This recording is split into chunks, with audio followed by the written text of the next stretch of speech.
नमस्कार दोस्तों, स्वागत है आपका मेरे YouTube channel C for crack competition में। जय जवाहर बोलता हूँ आप लोगों को। तो आज का जो वीडियो लाया हूँ मैं वो थोड़ा हट के है, करंट अफेयर्स के बारे में है। तो छत्तीसगढ़ में जो पिछले हफ्ते जितने भी मुख्य घटनाएं घटित हुई हैं, जो भी कुछ यहाँ पे इम्पोर्टेंट हुआ है एग्ज़ाम के बेसिस पे जो इम्पोर्टेंट है, वो मैं आप लोगों के लिए आज लेके आया हूँ। तो 20 से 26 जुलाई के बीच जो भी इम्पोर्टेंट घटनाएँ हुई हैं वो हम आज इस पर कवर करेंगे। तो अगर आपने इस चैनल को सब्सक्राइब नहीं किया है तो सब्सक्राइब कर लीजिए, लाइक करिएगा और शेयर ज़रूर करिएगा।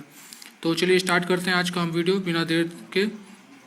ये आप ये लोगो देख रहे हैं यहाँ पे छत्तीसगढ़ गोधन न्याय योजना का। ये इम्पॉर्टेंट है इस हफ्ते, और ये इसलिए भी इम्पॉर्टेंट है क्योंकि आने वाले जो छत्तीसगढ़ के एग्ज़ाम्स हैं, चाहे वो पीएससी के हो, चाहे और भी व्यापम के या किसी अन्य के एग्ज़ाम अगर होंगे, अगर होने के चांसेस हैं, तो ये काफ़ी इम्पोर्टेंट है और ये 99% चांस बन जाता है कि इससे क्वेश्चन आने का।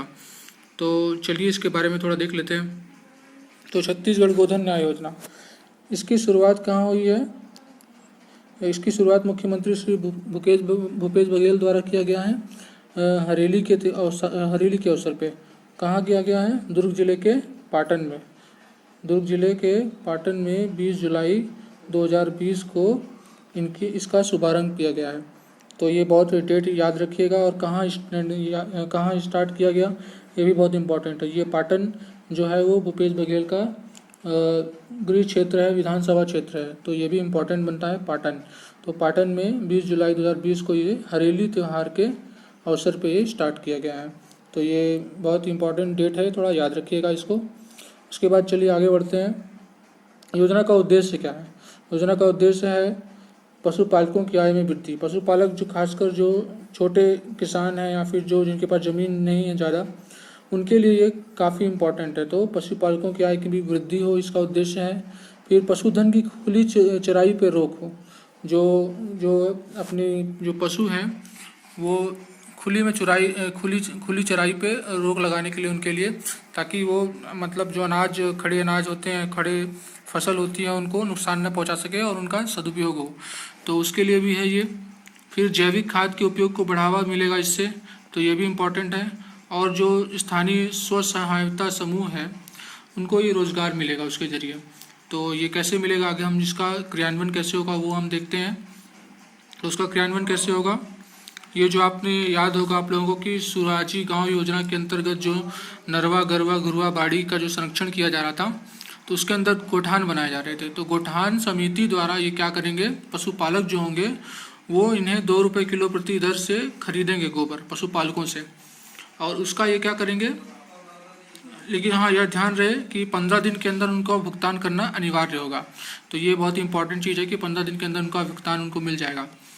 उसके बाद क्या होगा, क्रय किए गए जो गोबर होंगे उनको स्थानीय स्व सहायता समूह द्वारा क्या किया जाएगा, वर्मी कंपोस्ट बनाया जाएगा और फिर उसे बेचा जाएगा। शायद 8 रुपये प्रति किलो की दर से उसे बेचा जाएगा। ये मुझे कंफर्म नहीं है, आप लोग कंफर्म कर लीजिएगा। तो ये इम्पॉर्टेंट है। तो 15 दिन के अंदर भुगतान होगा और 2 रुपये प्रति किलो की दर से गोठान समिति पशुपालकों से ये खरीदेगी। तो ये बेसिक सा एक ब्रीफ था। आप लोग अगर इसको डिटेल में जानना चाहते हैं तो आप लोग इसको कमेंट करिएगा कमेंट सेक्शन में, तो मैं इसके लिए अलग से एक वीडियो बना दूंगा।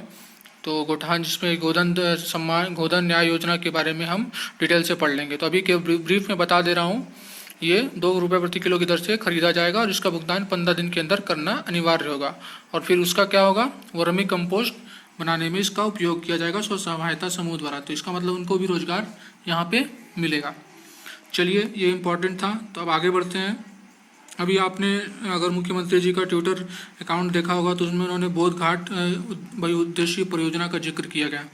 तो ये भी इम्पोर्टेंट है एग्ज़ाम बेसिस से, न कि छत्तीसगढ़ वाले CGPSC वालों के लिए ही नहीं, वरन UPSC हो गए और MPPSC या अन्य कोई एग्ज़ाम जिसकी तैयारी कर रहे हैं उसके लिए भी इम्पोर्टेंट हो जाता है, क्योंकि एक इरिगेशन परियोजना है, इरिगेशन प्रोजेक्ट है, सिंचाई परियोजना है, तो ये इम्पोर्टेंट है। तो बोध घाट बहुउद्देशीय परियोजना के बारे में हम लोग थोड़ा देख लेते हैं। तो ये कहाँ है, दंतेवाड़ा सुकमा बीजापुर में।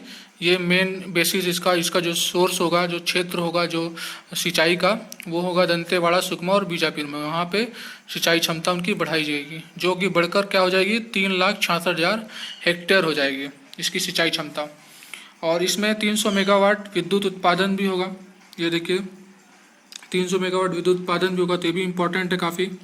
उसके बाद क्या है, ये और इम्पोर्टेंट है, अब ये जानना जरूरी है कि ये बांध कहाँ पे इसका बांध बनाया जाएगा। तो ये इसका बांध जो बनाया जाएगा वो होगा इंद्रावती नदी पे। इंद्रावती नदी पे, इंद्रावती नदी आप जानते हैं कि ये बस्तर की जीवन रेखा कहलाती है। तो इंद्रावती नदी के पर चित्रकूट जलप्रपात भी है, तो उसको देख लीजिएगा। तो बारसूर के पास दंतेवाड़ा ज़िले में ये जगह है, बारसूर जो है वो दंतेवाड़ा ज़िले में एक जगह है, वहाँ पर ये बांध बनाया जाएगा इंद्रावती नदी पे। तो ये इम्पोर्टेंट हो जाता है थोड़ा, तो ये ध्यान में रखने योग्य चीज़ें हैं। उसके बाद ये आप बोध घाट परियोजना के बारे में आपने पढ़ लिया। उसके बाद एक पुण्यतिथि थी कुछ दिन पहले, 23 जुलाई को जी स्वर्गीय श्री बिसाहू दास महंत जी, इनकी पुण्यतिथि थी। तो इनके बारे में थोड़ा देख लेते हैं क्या था।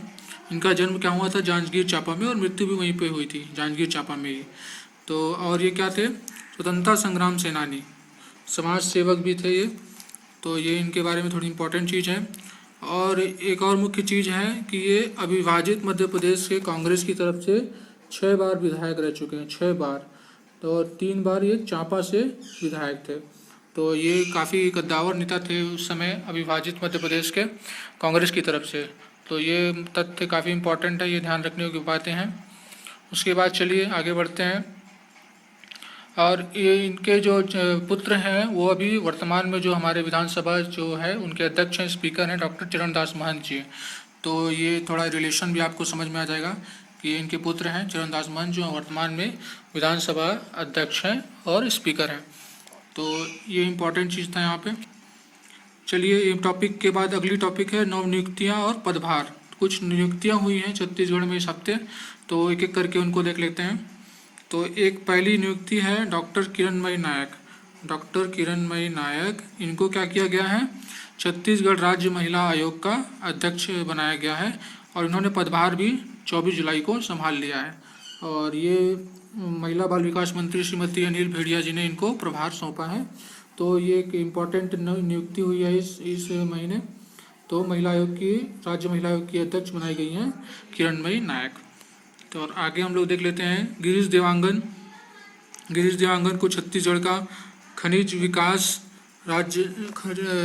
राज्य खनिज विकास निगम का इनको कार्यभार संभाला इन्होंने 25 जुलाई को। तो ये गिरीश देवांगन, ये भी थोड़ा इम्पोर्टेंट नाम हो जाता है यहाँ पे।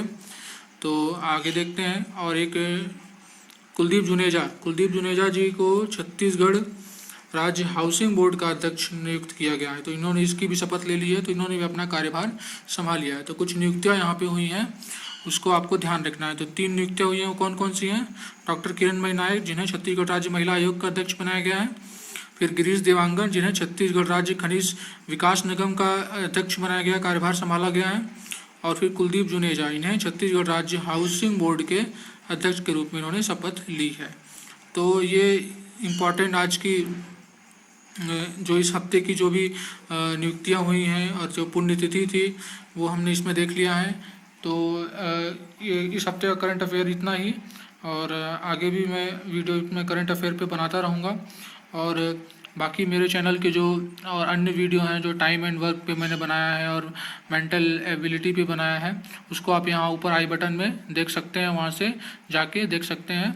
तो आपके लिए काम की वीडियो है वहाँ पे, जो भी CGPSC हो या MPPSC UPSC की तैयारी कर रहे हैं उनके लिए ये इम्पॉर्टेंट तथ्य है यहाँ पे। तो थैंक यू वेरी मच। आगे भी मैं वीडियो इसके लिए बनाता रहूँगा। और प्लीज़ अगर चैनल को सब्सक्राइब नहीं किया तो सब्सक्राइब कर दीजिएगा, लाइक करिएगा, कम से कम 100 लाइक ज़रूर करिएगा। तो मैं अगला वीडियो अवश्य बनाऊँगा आप लोगों के लिए। कम से कम 100 लाइक तो बनता है भाई, है ना। तो ये चीज़ें हैं, आप इसको ध्यान में रखिएगा। और ये अगर आपको अच्छा लगा तो प्लीज़ कमेंट ज़रूर करिएगा। Thank you very much, all the best.